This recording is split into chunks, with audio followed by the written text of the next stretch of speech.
This semester in our teaching reading course, we read a number of texts, some more theoretical, some more practical. Perhaps the most practical text we read was Kylene Beer's When Kids Can't Read, What Teachers Can Do. Beer's book offers strategies and activities to solve virtually every reading difficulty a student might have. The book even has a table in the front cover to expedite the process. As a class, we discussed some of the problems with Beer's text. Namely, it oversimplifies and systematizes teaching reading and does not take into account the wide variety of student backgrounds.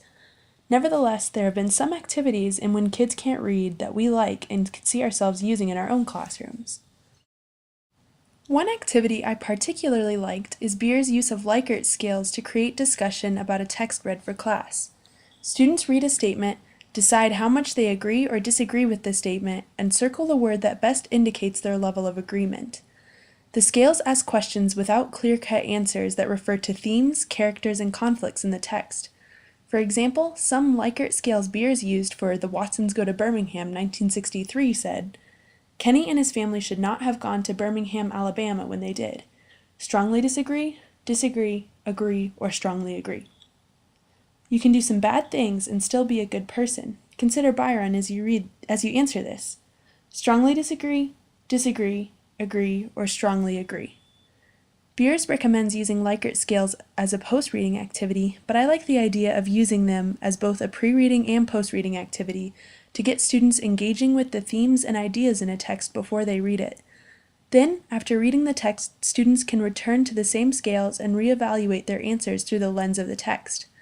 For example, for a lesson on Lord of the Flies, I might have my students complete a Likert scale before reading the novel that says, "All humans are either innately good or innately evil.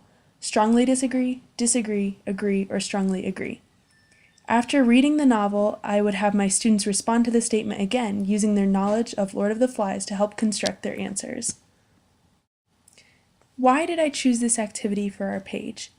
I like this activity because it is in line with the theory presented in Denny Wolf's Reading Reconsidered, another text we read for teaching reading this semester.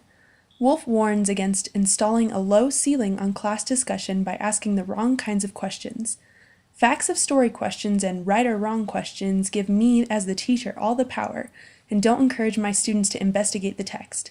Since Beer's Likert scales don't have a clear-cut answer, my students can't answer wrong.